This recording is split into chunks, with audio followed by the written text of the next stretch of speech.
Hey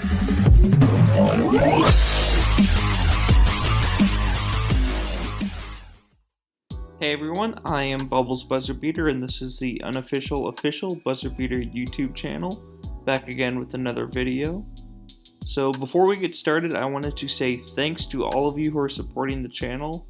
As I am recording this, our channel has 84 subscribers and well over 2,000 views. So to show my gratitude, I wanted to do a special giveaway once this channel hits 100 subscribers. So I'll be giving one lucky manager their choice of either 3-month supporter or a full year of the second team option in Utopia. Then along with this, if this video reaches 42 likes, meaning half of the current subscribers that I have, if they like the video, I will give a second manager their choice of the same options. So the way to enter this giveaway is to simply go down into the comment section on the video and just comment your BuzzerBeater team name. Once I reach 100 subscribers, I will include all users who commented their names into Wheel Decide, and we'll randomly select the winner/winners. And then I'll shoot those managers BB mails to see which option they want to choose, and then I'll also record the wheel spin so I can showcase the winners in my next video. So this is just my way of saying thanks and giving back to you guys for supporting me. But once again, just thanks for liking, thanks for subscribing, and thanks for being a part of this wonderful channel. Without further ado, here is everything you need to know about draft and scouting in 10 minutes or less. So the draft order is decided by giving whoever has the worst record across both conferences the #1 overall pick. The following picks go to whoever has the next worst records regardless of seeding in their respective conference. The draft order is decided solely based on who has the fewest wins, and if there are teams with the same records, the tiebreaker is whoever has the worst point differential. For example, if the draft were to happen right now in my D3 league, Skinny Dudes would have the first overall pick, and then BC Lituanica would have the second pick, and Allied Precise Gunman would have the third pick. Despite the Allied Precise Gunman being the 8th seed in our conference, because they have the same record as BC Lituanica, but a better point differential than them, Allied Precise Gunman would fall into the third pick. The only instance where this is not the case is if a team forfeits a game. So every forfeited game that a team has drops them one spot in the draft order. For example, if a team was currently 4-15 in this league, they would have the 4th overall pick. However, if they forfeited a game during the season, indicated by the asterisk mark next to their losses, then they would fall to the 5th pick despite their worst record. So some background information on scouting and draft order. You can gain anywhere from 1 to 4 scouting points every week. However, as you can see, the more scouting points you use, the more expensive it is. The best value for scouting, and the one that I typically use, is 2 points a week. Scouting points do also carry over to future seasons if you decide not to use them on your current season's draft. Next, the preset order first becomes available right after the All-Star Game festivities, and the preset order is completely randomized. And an important thing to know is that the gray balls shown next to all the prospects do not, I repeat, do not matter. Player number 8 with 5 gray balls next to him for one manager can be the exact same player as player 46 with 1 gray ball next to him for another manager in the same league looking at the same draft. For some newer managers, this may be something that is confusing, so that is why I wanted to emphasize it. In BuzzerBeater drafts, there are 3 rounds, and every franchise selects 3 players every season. So the 2 most common and effective scouting options that managers employ are the Scouting Combine and the Group Demonstration. Both use 10 scouting points each, but do entirely different things. The Scouting Combine provides the ages and heights of every prospect, but does not provide any skill of those prospects. The Group Demonstration, on the other hand, provides the star rating for all the 1 and 2 gray ball players, but does not provide any information on heights or ages. And then the most simple form of scouting is to scout individually and conduct interviews.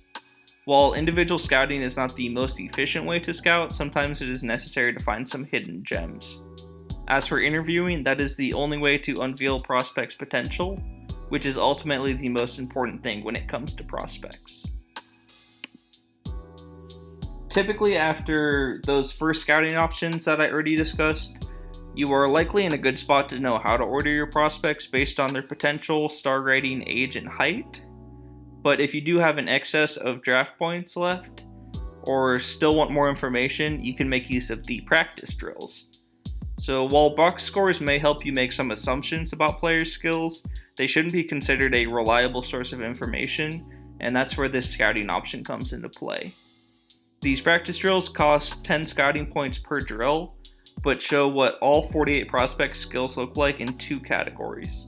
So in theory, using all 5 drills would cost a whopping 50 scouting points, but you would have a full skill set to look at when deciding between players.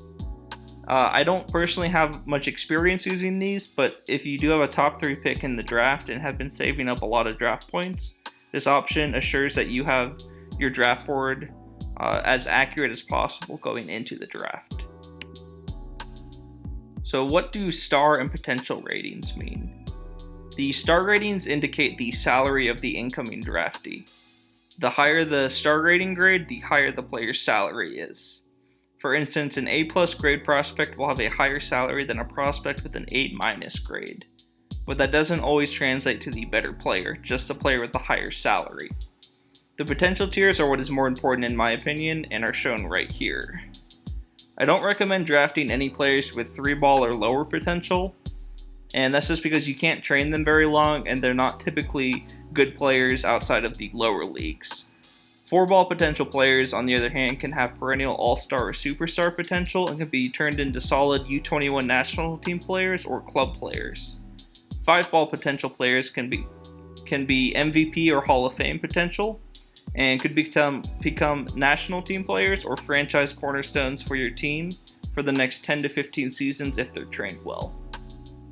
And then the cool thing is that 5-ball potential players also have the option to be all-time great potential players, but they are very, very rare, and there's only a handful of them every season across the BB world. Now, for my ideal scouting plan, if I'm expecting to have a top 4 pick in the draft, would be as follows. I would hopefully have some saved up scouting points from the previous seasons, and I would set it up to be getting 2 scouting points every week during the season. Once the draft prospects are listed, I would use 10 scouting points on the scouting combine to get all player heights and ages, and then I would do the group demonstration to evaluate the skills of all the 1 and 2 gray ball prospects. At this point, there are probably a selection of roughly 5 to 10 18-year-old prospects with good star ratings that are worth interviewing. Of these 5 to 10, there are usually a couple gems among them, and you can drag them to the top of your draft board. If you have points to spare or are looking for certain skills to be at a specific level, then you can use the practice drills on top of that. Then if you're stacked full of points and going all in on the draft, you can spend 70 points on all the options, and then 3 points for anyone meeting the height and age requirements you have outside of the group demonstration, and 2 points for anyone that got scouted in the group demonstration. So I would only go this in 10 shot if you had the 1st or 2nd overall pick in the draft. In my opinion, the best way to order prospects is to look at potential first and look at 18-year-olds first. So while there can be some decent 19-year-olds with better overall skills, youth trainers help weaker 18-year-olds surpass those 19-year-olds by having an extra year of sped-up training. I then order prospects based on the practice drills, if you used any, and then grade rating followed by height and position last. I tend to draft solely based on best available and not for need though. If you're drafting for a specific height or position and have no intention of selling your trainee, your order may vary. This is a draft class from a few seasons ago shown on the left side of the screen. So I would have player 16 number 1 on my board as well, but in my opinion I would draft player 5 second, player 48 third, and even player 11 fourth before drafting the 5'5" 19-year-old. Some of you may have some different values when you're drafting prospects than I do though. So that's going to do it for this video. I hope you guys enjoyed the video, and I hope that your draft has some future Hall of Famers in it. Please don't forget to leave your BuzzerBeater team name in the comments, and please like and subscribe. I'll talk to you guys soon.